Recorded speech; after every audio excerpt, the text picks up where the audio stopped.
right, parents, you might not like this, but if you respond to your child's misbehavior with yelling or shame or punishment, you unknowingly are feeding the same energy that fuels war, oppression, and authoritarian power. I know that's a bold statement, but stay with me as I'm coming from a place of humility, not judgment. Because in my own personal parenting journey, I didn't realize I was feeding the war machine of the world until I took an honest look at how I was parenting when my own kids hurt me. When they rolled their eyes at me or whispered, "I hate you," or slammed the door or hit me or said, "This family sucks," I fought back. Not with fist, but with power, with control, with punishment dressed up as love. But what I was really doing, I was reenacting harm, repeating what was passed down to me. And I knew in my soul, as a mom, I wanted to do it differently.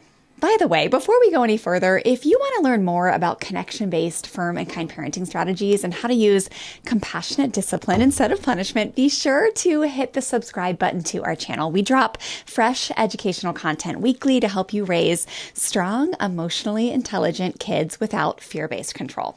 So let's get into it. Let's talk about how we can parent like peacemakers. Okay. So here at Fresh Start Family, we teach this foundational truth. All misbehavior is communication. That includes revenge misbehavior that creates deep feelings of hurt and anger within parents. Now, kids do revenge misbehavior in all sorts of ways. When they're little, it's often hitting and pushing and kicking and throwing and biting and stuff like that. But as they get older, it turns into eye rolls, exasperated sighs that feel like blatant disrespect, slamming doors, screaming, "This family sucks," or sometimes it's not caring about the D they're getting in science class just to piss you off. But here's what you need to know about revenge misbehavior. Yes, it triggers us to our core, but no, it's not manipulation and it's not just about disobedience. It's a child saying, "I feel powerless. I feel hurt. I don't know how to move through it," because kids who do revenge misbehavior have a mistaken belief that when I feel hurt, I must hurt back, often because that's what's been modeled to me. And if we model retaliation, they learn that love is conditional, that big feelings and challenging authority equals punishment, that power equals control. I'm personally so grateful that a decade ago, I started to see the pattern, not just in my home, but everywhere. Nations go to war when they feel disrespected. Leaders use force in the name of peace. But what happens is fear leads and control follows.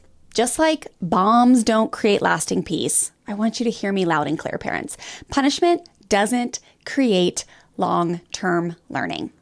I think when we're most tempted to lay the smack down, instead, as parents, we should ask, what if we led like Jesus? Or if Jesus isn't your vibe, Nelson Mandela or MLK, with empathy instead of escalation, with boundaries and repair, with the belief that connection can coexist with accountability. Because parenting or leading a nation with true peace isn't permissive. It's actual true power. So here's how we redirect revenge misbehavior with humility, compassion, and firm and kind discipline. Number one, we do not retaliate. So let's say a kid hits you or rolls their eyes or does something that really ticks you off. I want you to first pause and breathe. When your child lashes out, your nervous system might scream, "Protect, control, shut this down fast." But retaliation teaches fear, not responsibility.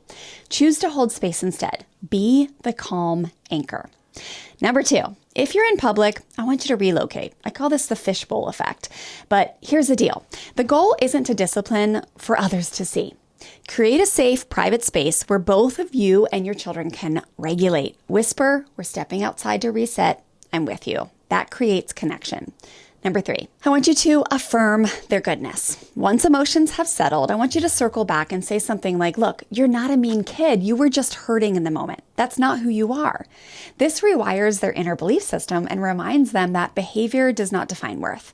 Number four, I want you to empathize with them. Yes, empathize with them. Even if you disagree with the behavior, I want you to validate the feeling.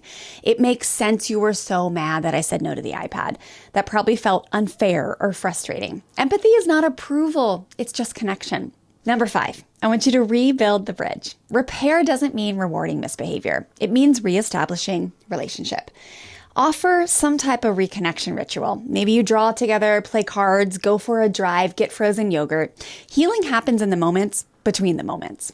Number 6, I want you to start teaching emotional literacy. In calm moments, I want you to say, hey, dude, when you feel like angry like that again or hurt, what's another way you could communicate that or process that? Practice simple scripts like I feel hurt or I feel frustrated. Let them try again with their words. Little kids respond really well when you teach them to pull their shirt while they're saying, I feel mad. Next up, number 7, I want you to get curious. Ask yourself, where might they have felt disrespected first? Was my tone snarky? Did I pull away connection earlier? This step isn't about blame. It's about humility and modeling emotional responsibility. Number 8, I want you to postpone any type of discipline that can come across as punishment.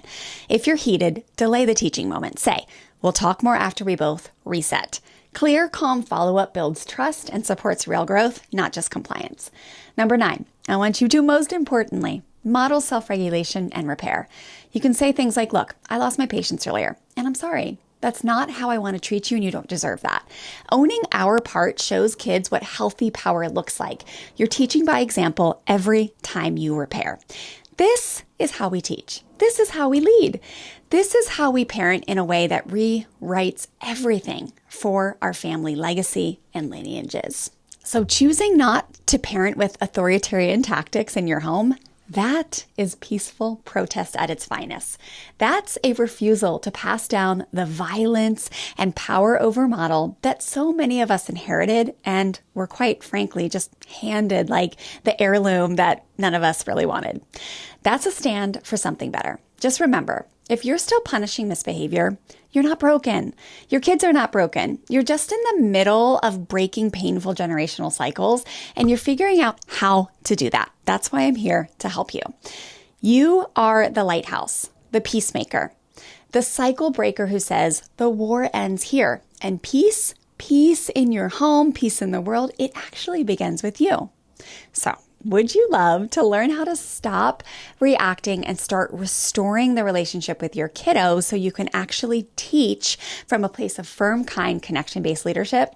If yes, I want you to click below to grab my free Quick Start Learning Bundle all about escaping a punishment mindset. It's packed with tools to help you replace punishment with compassionate discipline, and it comes with a free 1-hour workshop with me, Wendy, your powerful parenting educator and cheerleader as you expand your heart, learn new tools, and strengthen your family. Let's parent like peacemakers. Let's change the world one home at a time. What do you say? Make sure you hit the subscribe button below, and I'll see you in the next video.